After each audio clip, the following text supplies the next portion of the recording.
costumamos ouvir, os partidos sem assento parlamentar que concorrem às eleições legislativas de 4 de outubro. Esta manhã é nosso convidado Mendro Castro Henrique, é candidato do Nós Cidadãos, cabeça de lista por Lisboa. Muito bom dia, muito bem-vindo. Vamos olhar para as escolhas que faz dos jornais e começa por esta manchete do Público, a carta que Passos Coelho enviou a Sócrates em 2011. É importante em 2015 estarmos a discutir quem chamou de facto a Troika. É esclarecedor isto?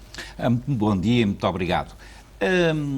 O Público chama à capa notícias completamente relevantes, tem esse hábito.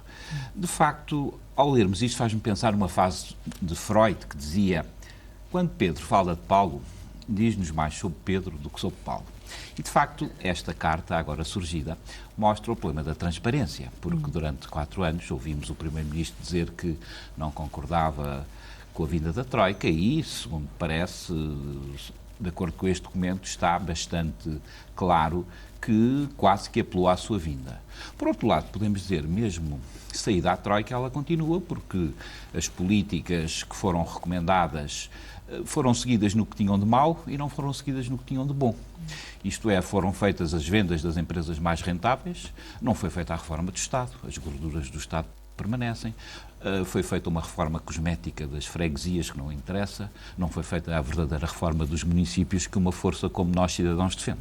E nesta altura, e olhando para os programas eleitorais dos vários partidos, há muitos herdeiros dessa política da Troika?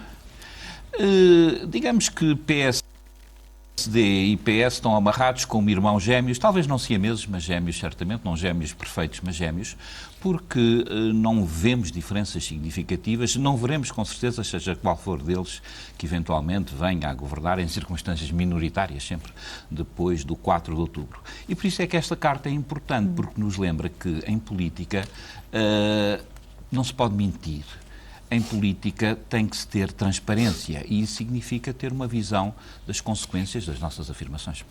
Vamos olhar para outras consequências ou para o estado do país com a manchete, uma das manchetes do Jornal de Notícias, que nos diz que o aumento do consumo que temos registado nos últimos tempos está também a duplicar as dívidas das famílias. Voltamos ao mesmo? 4 anos para voltarmos ao mesmo? É a sensação com que se fica?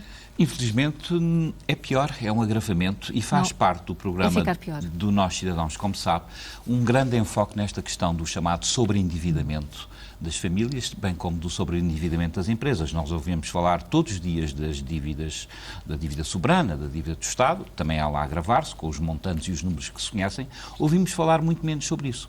Ora, a nossa tónica é que o Estado, o próximo governo, devia ter medidas para que as pessoas e as empresas não enfrentem isoladas os seus endividamentos, mas sejam, por assim dizer, agregadas, tenham o provedor das suas dívidas de forma a que as possam resolver, reestruturar, dar um tempo de carência. Enfim, há um conjunto de medidas técnicas que nós propomos. Para evitar, então, que estas situações se vão repetindo. Exatamente. E a questão do novo banco? Podemos ir para o I, mas o assunto vem, de facto, em praticamente toda a imprensa. O processo fica suspenso por 3 meses. Como é que olha para esta situação? Mais uma vez, estamos naquelas promessas que são feitas e que não são cumpridas. Foi-nos dito, todos sabemos, há 1 ano atrás, que a crise do então Banco Espírito Santo iria ter uma solução simples, com a criação do BESI por um lado e com a constituição do novo banco que seria rapidamente vendido. Passou o verão, passou o inverno, chegámos a outro outono, digamos, do nosso descontentamento e mais uma vez vemos que o problema vai ser adiado para o próximo governo. Isto é fatal quando se fazem promessas que não se conseguem cumprir e se continuam a criar lesados. Não são só os lesados do novo banco, os lesados do BES, por exemplo, no Nós Cidadãos, aliás, veio hoje nas publicações também, nós defendemos que o mínimo que o Governo podia fazer era pagar as custas judiciais daqueles que querem processar e não apenas fazer declarações platónicas, no mau sentido de que quer subscrever uma petição para os apoiar. E portanto, este assunto aqui fica com um impacto também, não só nos clientes, nos contribuintes, mas no déficit do país. É também um aspecto a ter em conta. Sim, claro, e todos os diários, todos os jornais económicos do dia de hoje salientam isso, enfim, é o papel que eles têm.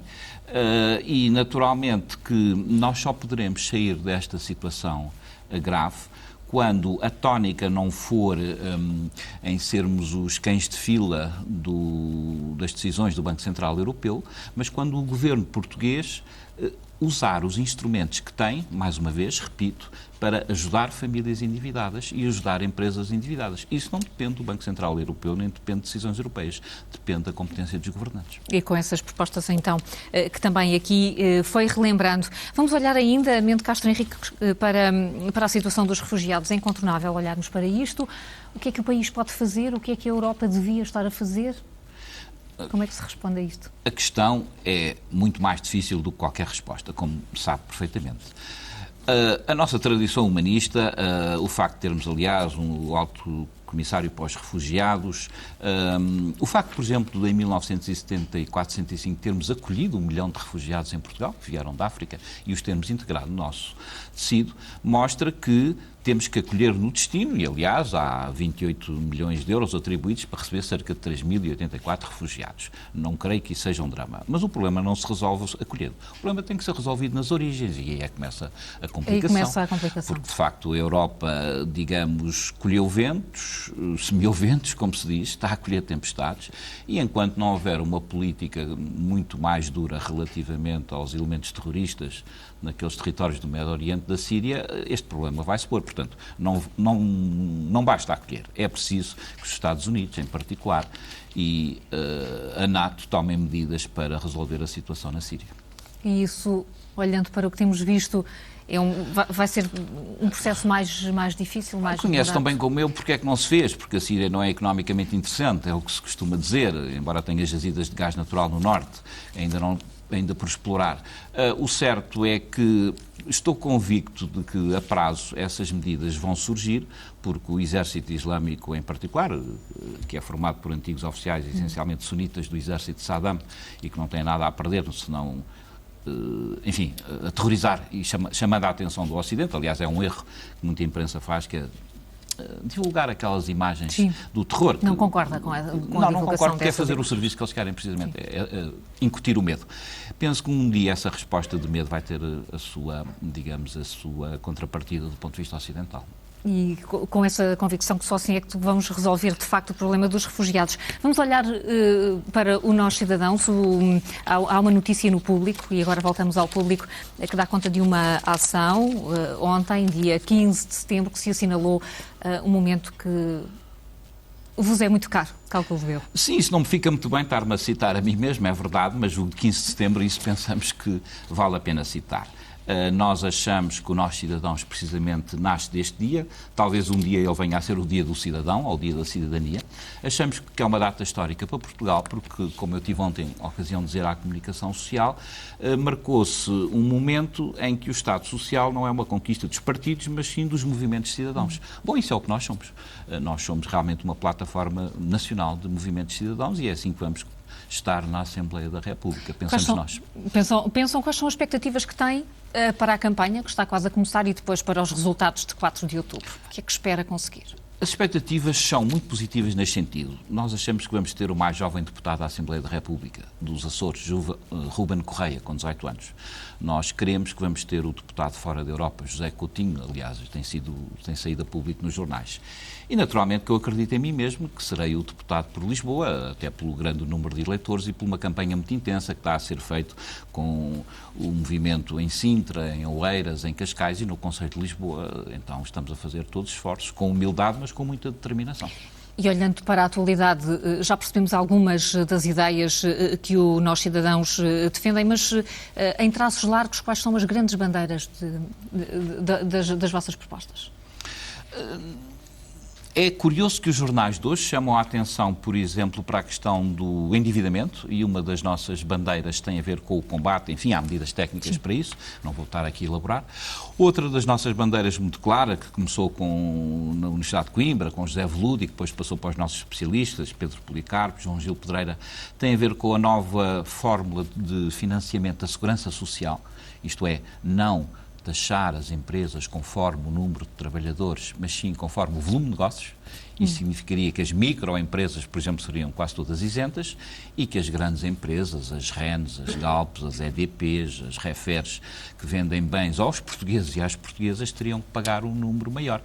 Só para dar um exemplo, a EDP Energias tem um volume de negócio anual de 1.500 milhões de euros. Paga 50 mil euros à Segurança Social. A quem é que a EDP vende de energia? Vende a nós. Porque é que ela não há de contribuir muito mais do que esta soma ridícula? Porque tem outsourcings e tem sistemas de fazer os seus processos. Porque é que ela não há de contribuir para o que é de todos nós e que é um direito constitucional, que é a Segurança Social?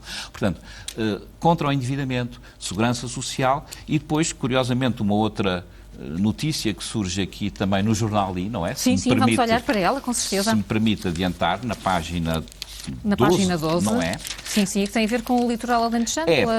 E tem a ver, sobretudo, o mapa pode parecer um bocadinho misterioso, estes retângulos, não é? Estas figuras, mas isto no fundo é o novo ordenamento. Nós temos um ordenamento de país que vem do Sr. Mozinho da Silveira, que é de 1832. Ora, não pode ser. Precisamente uma das reformas pedidas pela Troika, mas não era só pela Troika, pedidas pelos diagnósticos nacionais que foram mandados para Bruxelas e como o país é um bocadinho provinciano, quando veio de Bruxelas passaram a achar que era verdade. Está no programa do Nós Cidadãos, que é o reordenamento com a criação dos municípios supraconcelhios, que são exatamente estes números que estão aqui, correspondem às NUTs, de modo a que, por exemplo, as empresas municipais completamente inúteis multiplicadas, os gastos redundantes digamos, das autarquias sejam concentrados e se possa servir muito melhor as pessoas e dar-lhes um sentido de identidade regional. Reparo, o Alentejo Litoral, eu até passo férias ao pé de Sines e Porto Covo, conheço muito bem a região, é muito importante dar esse sentido de identidade regional. Conheço a região por outros motivos. Portanto, retoma aqui o tema das gorduras intermédias no Estado, mas esperando que elas sejam cortadas e que fiquem mais eficientes. Completamente. E a relação entre cidadão e poder seja mais eficiente. Exatamente, foi essa a reforma que não foi feita, entre outros. Bento Castro Henrique, muito obrigada por ter vindo aqui à Revista de Imprensa. Desejo-lhe uma boa campanha, está quase a começar.